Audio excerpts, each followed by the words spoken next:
And Hall not going to bring this one out.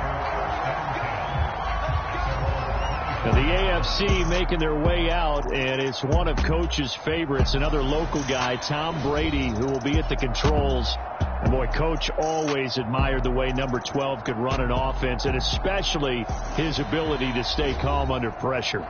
Tom Brady is a guy who's always looking downfield. He never looks at the rush. He hangs in the pocket, and he makes a throw. He's a cool guy, and he's a tough guy. Let me tell you, there's no one calmer in the pocket than Tom Brady. And I know that Coach has a great appreciation for Tom Brady, who turned 45 back on August 3rd, because Coach coached a guy like him in George Blanda, who played a long time in the NFL. In this game, it features legends and active players. Tom Brady qualifies as both. The sack that time by Michael Strahan. Well, that's an excellent way to get the pass rush activated. The first sack of the game for them comes on the first play of the drive, and it makes it very tough for the opponent to pick up a first down now, playing behind the sticks. They'll run with Allen. And strong running there gets this up over the 15-yard line.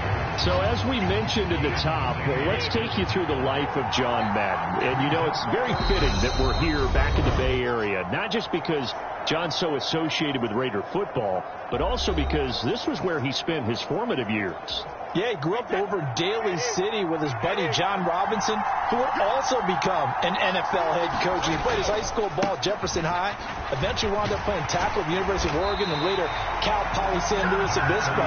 Played well enough that in 1958, he was a 21st round draft pick of the Philadelphia Eagles. That's right, the draft had 30 rounds then.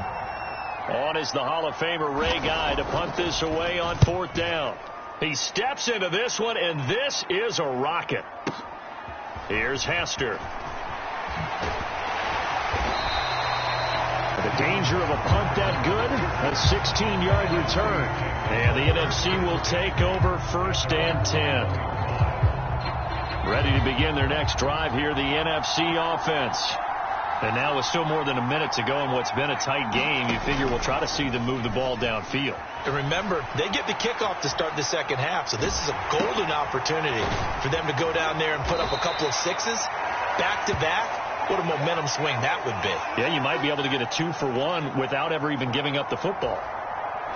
Ahead of the chains now, 2nd and 2. And they go play action with Favre. They'll be caught by Rice. And they get him down, but not before he takes it across the 40-yard line. First down now, but that clock rolling. He'll buy some time right. Throw complete there to Jerry Rice. And taking it across midfield and just shy of the 40. Now a timeout taken. Perhaps a chance for one more quick play and then another timeout if they hurry. We'll see. And they line up now for what will likely be the last play of the first half. From the gun, it's Favre.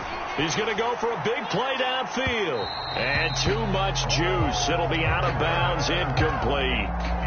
Ball on the 42 as they come up 2nd and 10.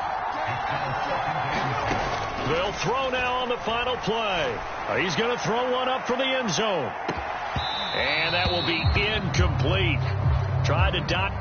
Coming up in the second half, we'll run through John's post-coaching triumphs. But for now, we present a special tribute to the man of the hour, narrated by the Raiders' own Trey Mosley. The AFC going to get the football first here as we are back underway from Oakland in the John Madden Legacy game.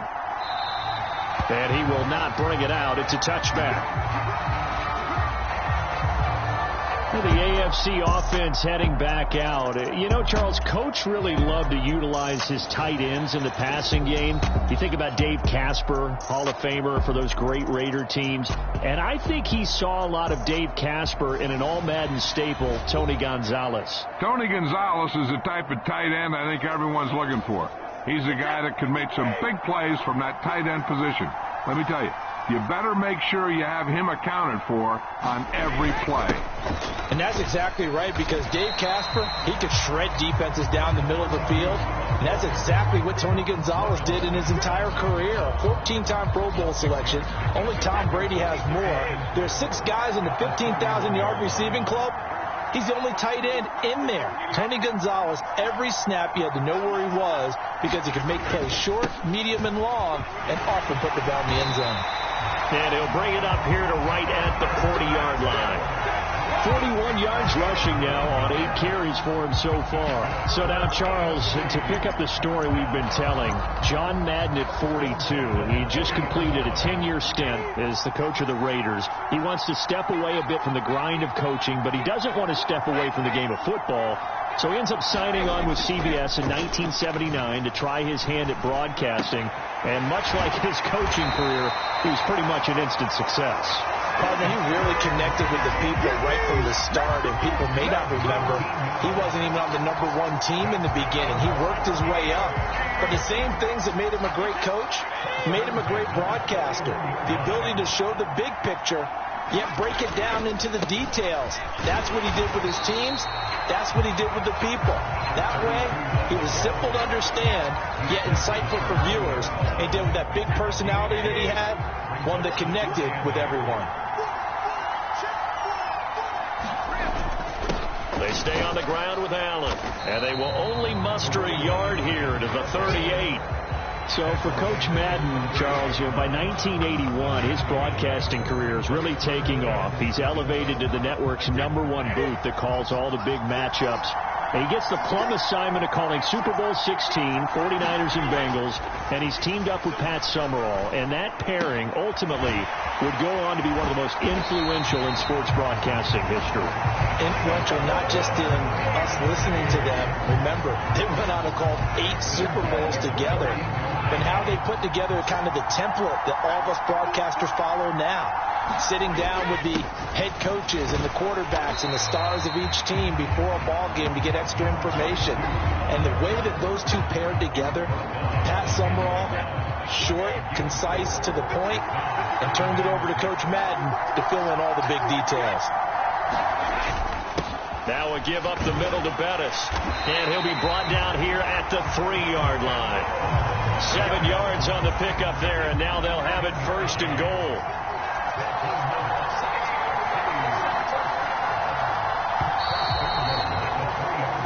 Three-quarters complete now in the John Madden legacy game from Oakland. It's the AFC on top, and we're back to the Coliseum after this. So 1st and goal, 6 points here would go a long way toward wrapping this one up. Brady. And that throw behind his man. He missed him. Incomplete. Down this close to the goal line. 1st down. Surprised that wasn't a run? I am. And you know I'm old school. I want to run the ball on 1st down in this situation because 2nd down, that gives me an option of running play action and maybe throwing it.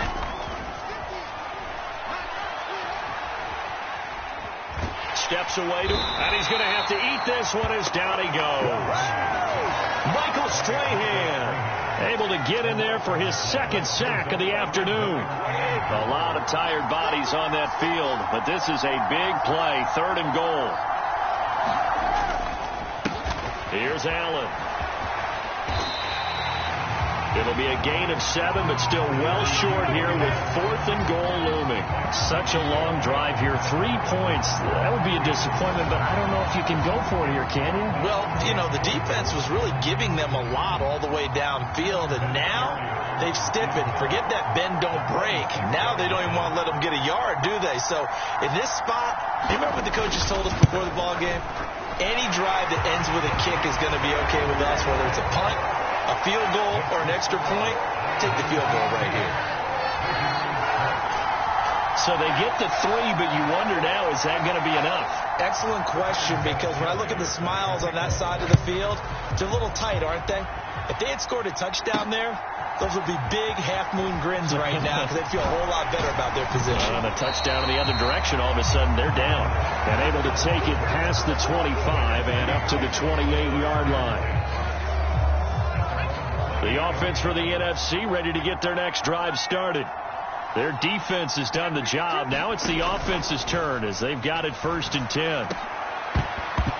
Now first play of the drive there is incomplete. As you mentioned, CD, talking about John Madden, the broadcaster, he called 8 Super Bowls with Pat Summerall, 3 more with Al Michaels later in his career. He spent nearly 3 decades in the booth all told.